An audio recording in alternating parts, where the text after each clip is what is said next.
इसको रिकॉर्ड को क्लियर कर लो। इस सदन में 5.5 घंटे चर्चा हुई थी, इस सदन में किसान विधेयक। हाँ, हुआ है। बिल पे कोई चर्चा नहीं हुआ है।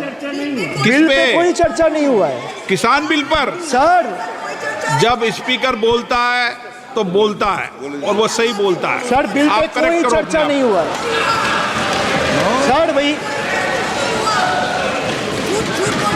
इनका ताली बजाना खत्म हो जाए तो नहीं, पर माननीय सर आपने ये सदन का याद दिलाया ना। एक मिनट माननीय सदस्य, सर आपने ये सदन का याद दिलाया। माननीय सदस्य, जब मैं बोल रहा हूं तो मैं कभी गलत नहीं बोलता। सर आप मुझे एक चीज बता दीजिए, इस सदन में जो लोग ताली बजा रहे हैं, एक सेकंड सर, इस सदन में जो लोग ताली बजा रहे हैं, 700 फार्मर्स मारे गए, उनको मौत की घाट उतारा गया। सर एक मिनट, एक आदमी ने एक मिनट के लिए खड़ा होके उनके ऊपर श्रद्धांजलि दिया। ये आज ताली बजा रहे, इसीलिए ऐसा हाल है इनका। और सर 700 लोग मारे गए, ट्रेजिकली ओवर। क्या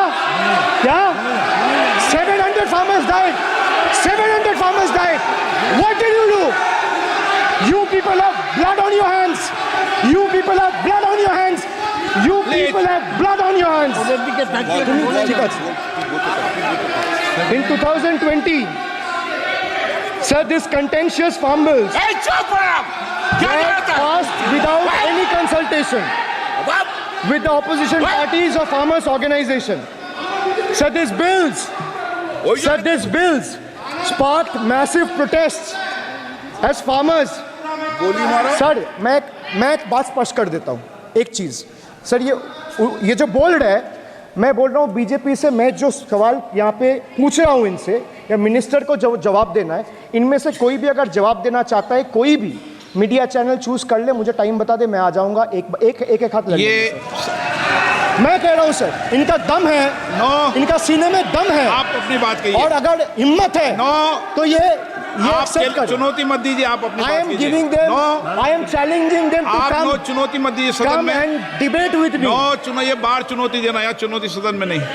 आज जो लोग यहां किसान की बातें करते हैं, 2014 से पहले यूरिया मांगने पर लाठी पड़ती थी, रात रात कतारों में खड़ा रहना पड़ता था, और वो जमाना था जब खाद किसानों के नाम पर निकलती थी, लेकिन खेत में नहीं पहुंचती थी, कहीं और ही काले बाजारी में, और 1 रुपया 15 पैसा वाला हाथ की सफाई का खेल चलता था। आज किसान को पर्याप्त खाद मिल रही है। कोविड का महासंकट आया, सारी सप्लाई चेन डिस्टर्ब हो गई, दुनिया में अनाप शनाप दाम बढ़ गए, और परिणाम ये हुआ कि क्योंकि हम यूरिया पर डिपेंडेंट, हमें बाहर से लाना पड़ता है।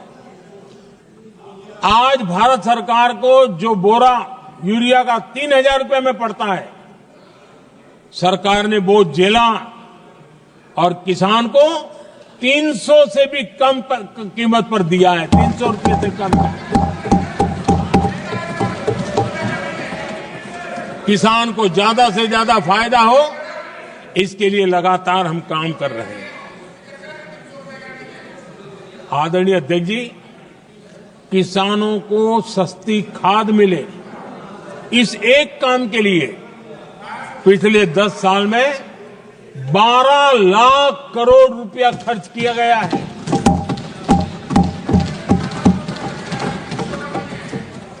पीएम किसान सम्मान निधि, उसे करीब 3.5 लाख करोड़ रुपए डायरेक्ट किसान के खाते में पहुंचे हैं।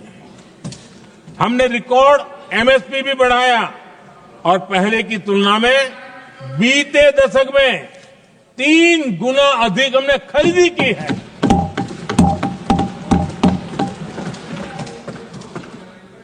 किसान को ऋण मिले, आसान ऋण मिले, सस्ता ऋण मिले, उसमें भी 3 गुना वृद्धि की गई है। पहले प्राकृतिक आपदा में किसान को अपने हाल पर छोड़ दिया जाता था, हमारे सेवा काल के दौरान पीएम फसल बीमा के तहत 2 लाख करोड़ रुपए किसानों को मिले हैं। आदरणीय अध्यक्ष महोदय, सिंचाई के लिए बीते दशक में अभूतपूर्व कदम उठा गए हैं और जो लोग संविधान की बातें करते हैं उनको ज्यादा ज्ञान नहीं है, ये भी दुर्भाग्य है। बहुत कम लोगों को मालूम होगा कि हमारे देश में डॉक्टर बाबा साहब आम्बेडकर ने पानी की योजनाओं को लेकर इतना उनका विजन क्लियर था, इतना व्यापक था और इतना समावेशी था, जो आज भी हम लोगों को प्रेरणा देता है। और 100 से बड़ी सिंचाई परियोजना जो दशकों से लटकी हुई थी, हमने उसको पूरा करने का अभियान चलाया ताकि किसानों के खेत में पानी पहुंचे। बाबा साहब का विजन था नदियों को जोड़ने का। नदियों जोड़ने की वकालत बाबा साहब आम्बेडकर ने की थी, लेकिन सालों तक, दशकों दशक बीत गए, कुछ नहीं हुआ। आज हमने केन बेतवा लिंक प्रोजेक्ट और पार्वती काली सिंह चंबल लिंक प्रोजेक्ट पर काम शुरू कर दिया और मैं तो गुजरात में कई नदियों को इस प्रकार से जोड़ करके नदियों को जिंदा करने का काम करने का मेरा सफल अनुभव भी रहा है। आदरणीय अध्यक्ष महोदय, हर देशवासी का इस सपना होना चाहिए, हम सबका सपना होना चाहिए कि दुनिया के हर डाइनिंग टेबल पर made in India food packet क्यों न हो।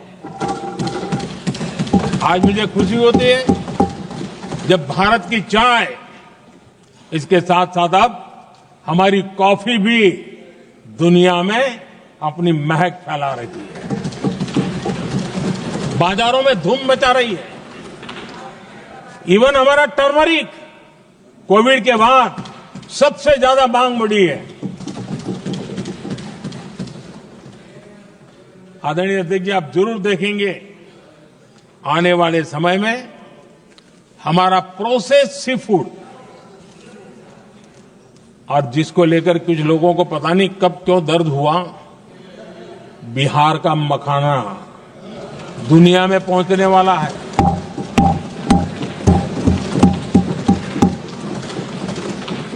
हमारा मोटा अनाज यानी श्री अन्न, ये भी दुनिया के बाजारों में भारत की शान बढ़ाएगा। आदरणीय अध्यक्ष महोदय, विकसित भारत के लिए फ्यूचर रेडी शहर वो भी बहुत जरूरी है। हमारा देश बहुत तेजी से अर्बनाइजेशन की ओर बढ़ रहा है और इसे चुनौती और संकट नहीं मानना चाहिए, इसे अवसर मानना चाहिए और हमने उस दिशा में काम आगे करना चाहिए। इंफ्रास्ट्रक्चर का विस्तार अवसरों का प्रसार होता है। जहां कनेक्टिविटी बढ़ती है वहां संभावनाएं भी बढ़ती हैं।